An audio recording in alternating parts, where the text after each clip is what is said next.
Hey y'all, I am about to go to bed. It is bonnet time, so sorry, Monique, but this is bedtime minus the hoops because I figured let me at least make myself look presentable. But I was thinking about today's episode and I had to tell the editors that I need to say something else about mentorship before I go to bed. And it's this: mentorship is really about learning, not just teaching. So, like, you could totally be in a mentorship relationship with someone, be it younger or, even in ministry, and you're learning more from them about patience and love than you ever expected. So you have to be open to the possibility as a mentor that you are also going to be learning. Have a teachable spirit. Another thing is, don't make it like a sorority where someone feels like they have to jump through hoops just to be close to you, just to glean from you.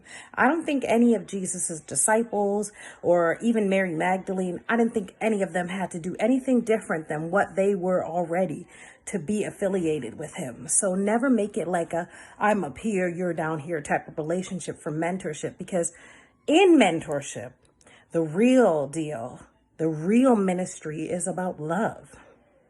That's the ministry in mentorship. Love. Love is a ministry all on its own. I know with me, with fostering, those babies taught me how to open up my heart. They taught me how not to be afraid to love. It was just an awesome experience. So I really believe that mentorship is really about love. It's really about learning. And it's also about accountability. Every superior has a superior. So don't ever feel like if you're the mentee, don't feel like, whoever's mentoring you is the end all be all. Respect authority, but also feel like they're a person too. They're not God, but they are someone that you can learn from. So those are 3 little thoughts that I didn't get to express because I was a little late for our session.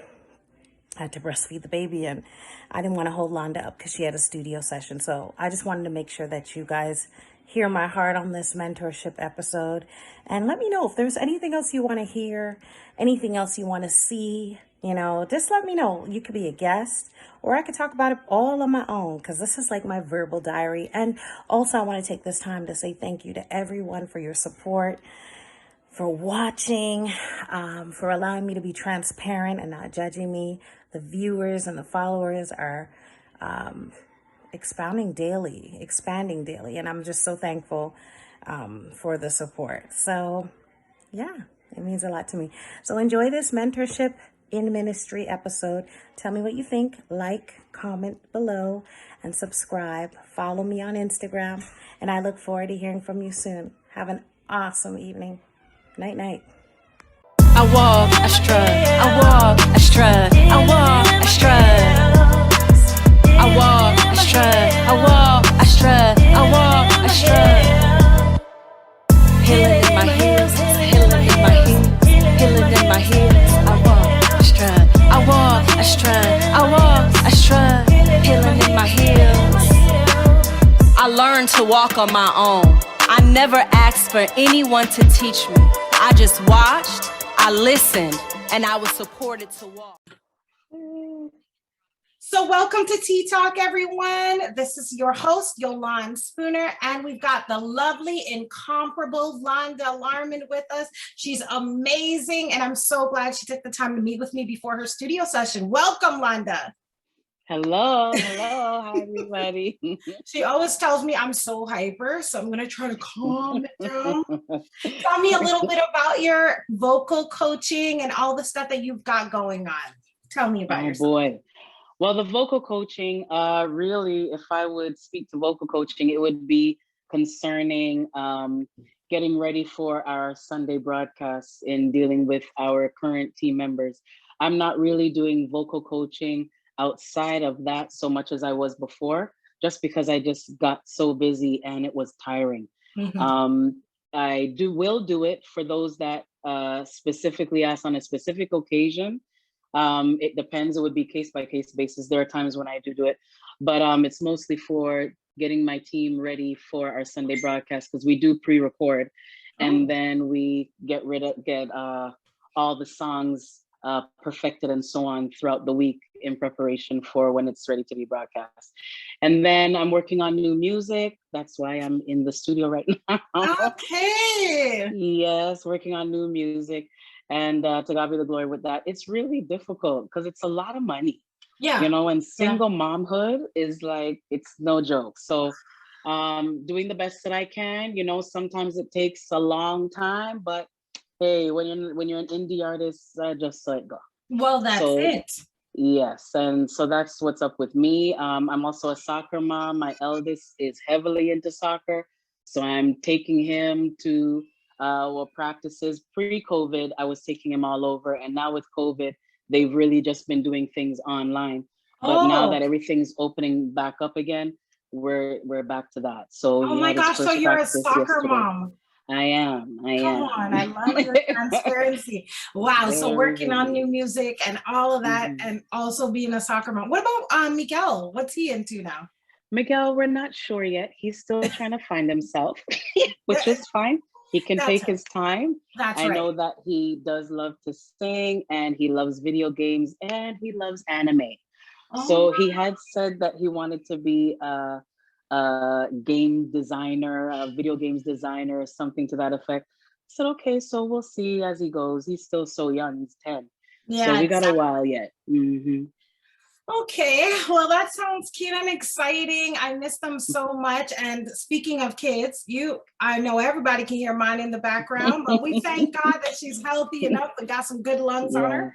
Yeah. Hopefully, Yes, she'll be yes. singing like us soon one day. Good. So, okay, let's get into the challenge. I don't even mean to like rush, but I missed you so much. I want to talk and I want to make sure we get into the meat of what this show is about. And I know you've got a studio session coming up, so I'm not going to hold you too long.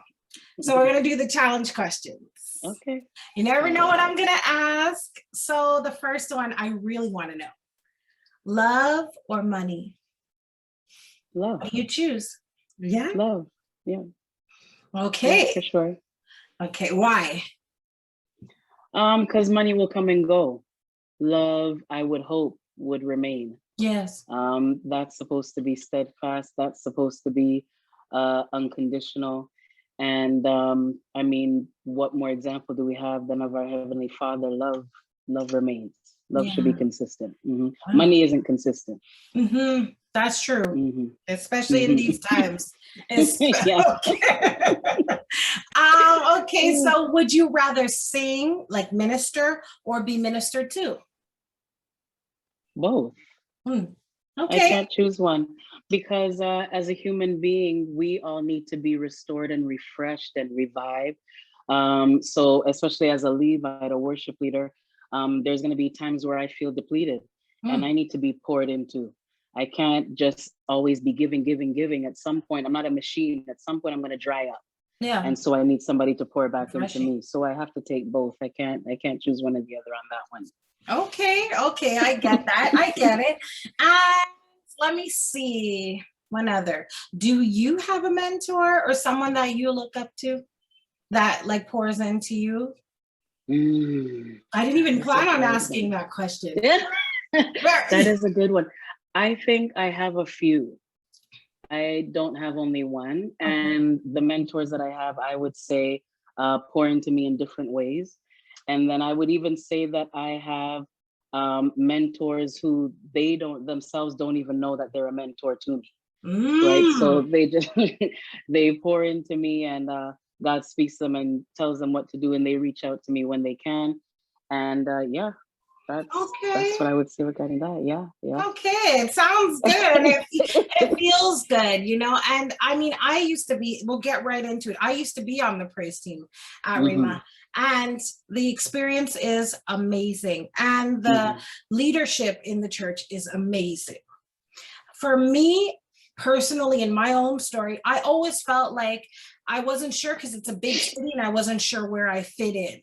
And so I didn't really get to latch on to a mentor really, but I always, and this is my truth, I always looked up to you because everybody, even after I left Rema and I didn't get a chance to like visit as often, everyone's like, you remind me of someone. And I think it's because of our direct nature. Sometimes we're so misunderstood, but I still feel like if there was a musical mentor, in all truth, it would be you.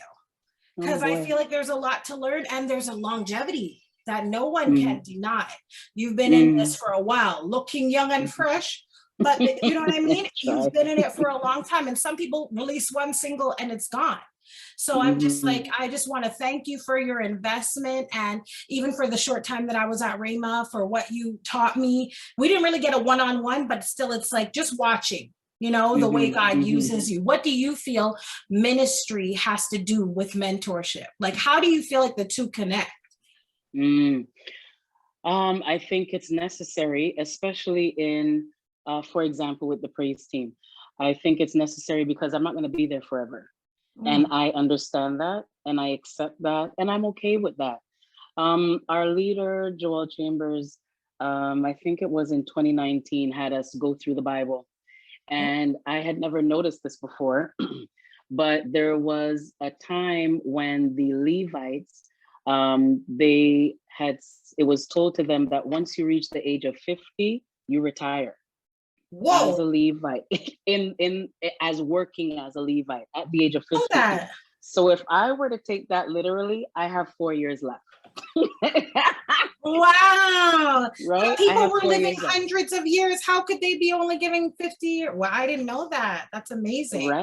Right. So because there's always another generation, right? And you have to give them a chance. And I believe that should happen in every area of ministry, not only, you know, with the praise team, from pastorship all the way down. You have to mentor somebody to take the torch from you at some point. For those that just believe that it has to be them and them only, I don't subscribe to that. And so that's why it's necessary. I have to raise up others so that when I'm ready to be seated, they're ready to go and do it seamlessly. Like passing the mantle. Yeah, exactly. It has to be seamless. So I want to do my best with that. And that's why I think it's very, very, very important. I believe I've been able to do that for years. And I'm hoping I can continue that until it's my time to go. Well, have you ever felt like you tried to mentor someone and they didn't accept it, even if it's me? Did you ever feel like you tried to mentor someone and it just wasn't clicking? Yeah, and if that's the case, I think that it's up to the person, right? You can only do your best. If they want your advice, you give it to them. Whether they choose to receive it or not is totally up to them. Right. And there's nothing that I can do about that. No different from Jesus. He's going to give you the message. Do you receive it or not? Do you choose to accept salvation or not? You know, he's not going to push you or force you to do it. It's up to you.